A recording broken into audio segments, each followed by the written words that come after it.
여러분 안녕하세요. 유튜브 채널 프로테우스 코리아입니다.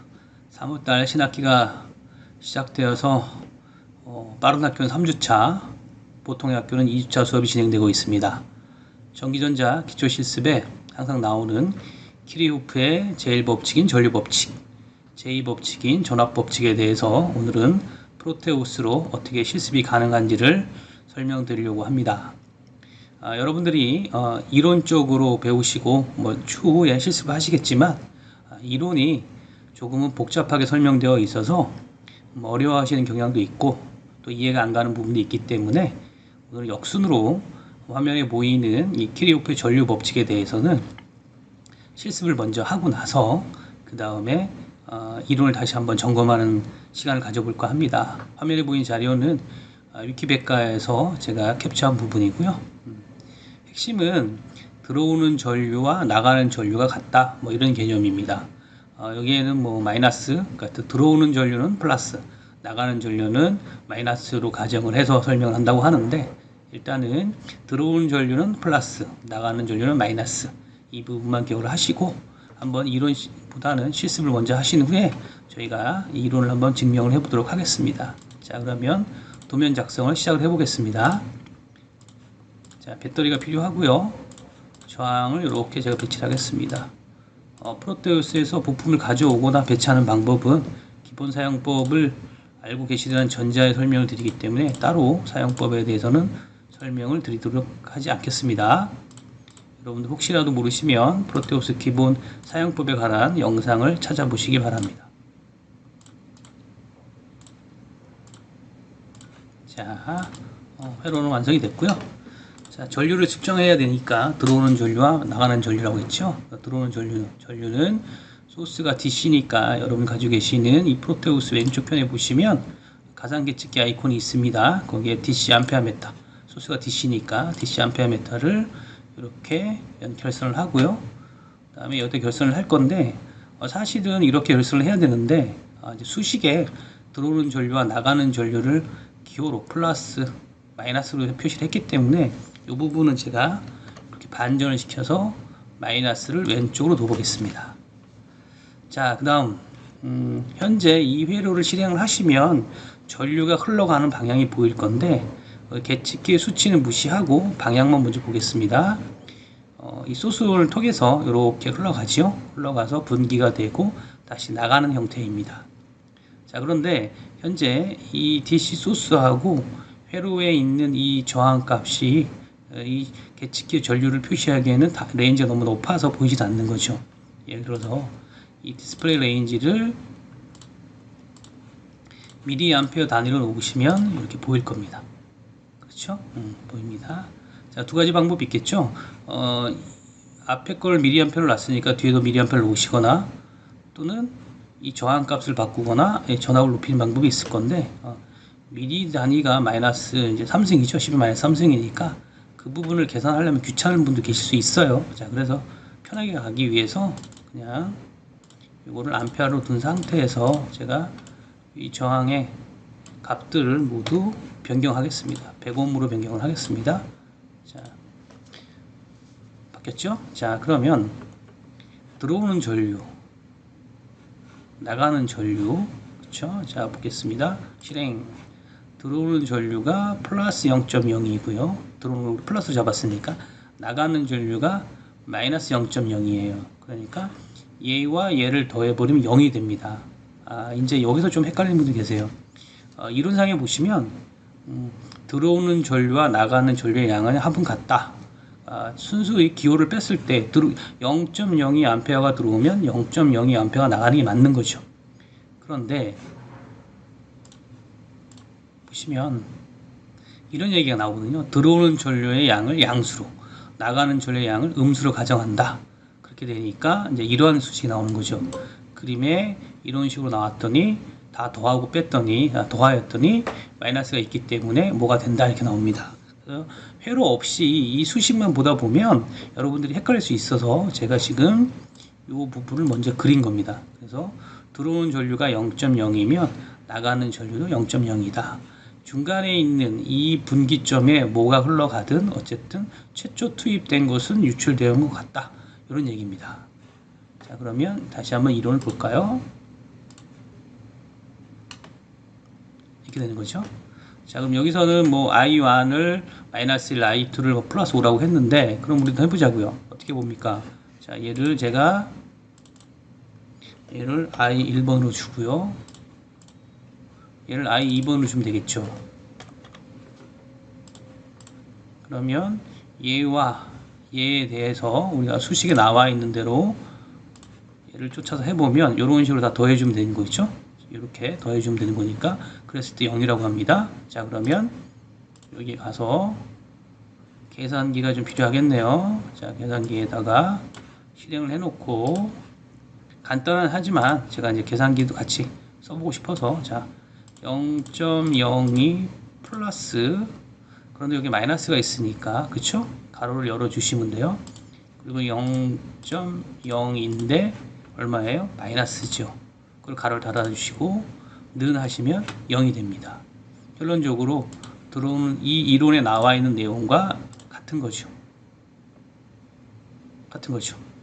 자, 그래서 이번 시간에 배운 키르호프의 전류 법칙 이미 로드로 이렇게 설명이 되어 있어요. 교과서마다 다르긴 하는데 교재에 보시면 폐회로, 즉 끊어지지 않은 회로에 이미 폐회로에 흘러 들어오는 또는 유입되는 전류는 나가는 또는 유출되는 전류의 양과 같다. 이런 식으로 해서 우리가 KCL, 키르호프의 전류 법칙에 대해서 저희가 알아봤습니다. 자, 그럼 이번에는 전압법칙을 봐야죠. 전압법칙. 그 얘기는 여기 있습니다. 그러니까 여기 있죠. 폐쇄된 회로에 인가된 전원의 합과 분배된 전이차의 합은 그 루프 안에서 등가 또는 같다. 뭐 이런 얘기가 나오는데 합은 같다 나오는데 말을 어렵게 썼을 뿐이지 사실은 별거 아닙니다. 일단은 한번 해볼게요. 자, 그러면 여기 회로에는 저항을 3개를 놨네요. 자, 그러면 우리가 저항 3개를 이 회로처럼 바꾸고 놓고 작업을 한번 해볼게요. 자, 여기에서 혹시 저항값이 주어졌나 보겠습니다. 저항값은 뭐 특별하게 나와 있지는 않으니까 그러면 저항값을 그쵸? 안 나와 있죠?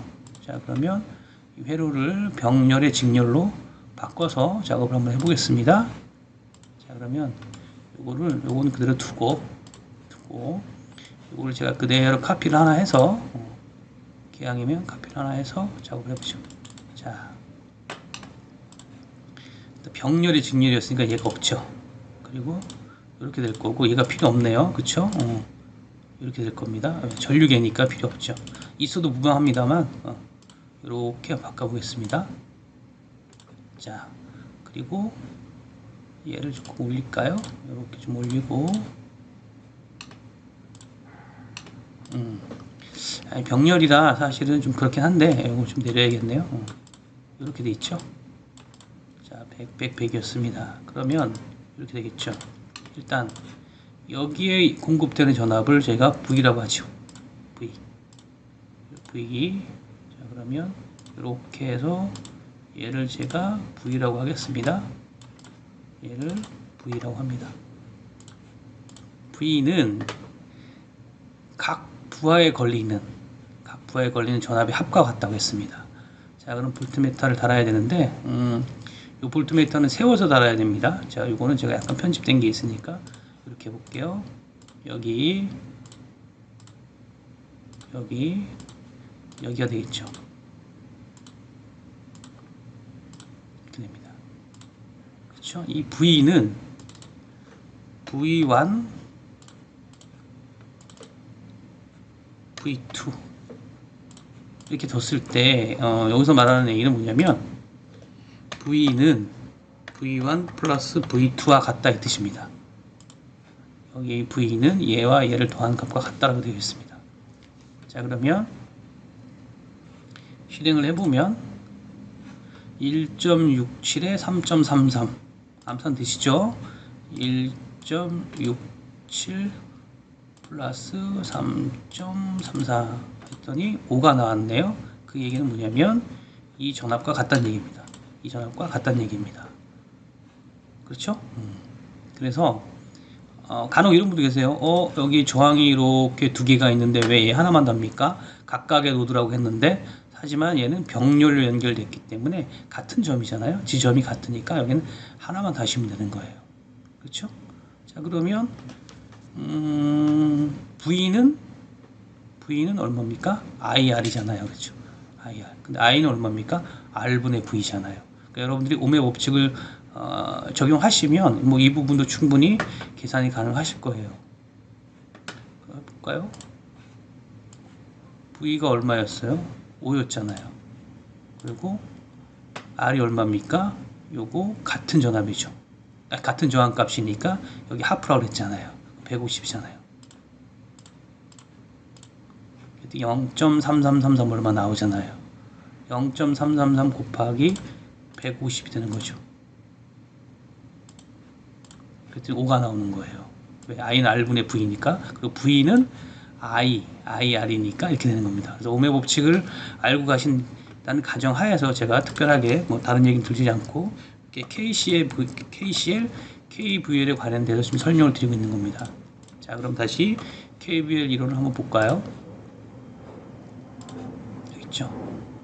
뭐 오메 법칙 얘기 나오니까 이 부분들은 여러분들이 이제 배우셨거나 또 배우시게 될 거니까 만약에 오메 법칙을 모르면 사실은 이제 이 부분이 측정기를 썼을 때는 가능합니다만 측정기가 없을 때 미리 여러분들이 이론적으로 계산하고 실습 시간에 계측기를 사용하는 거니까 만약에 오메 법칙을 모르시는 분들은 오메 법칙을 먼저 배우시고 난 후에 요 KCL, KVL에 관련된 내용을 측정해 보시면 될 것 같습니다. 그렇죠? 그래서 자, 여기 있습니다. 하나의 루프 전압의 합은 0이다. 이 얘기는 공급되는 전압 그리고 각 부하에 걸리는 전압을 이렇게 더해보면 얘가 같다 이런 뜻입니다.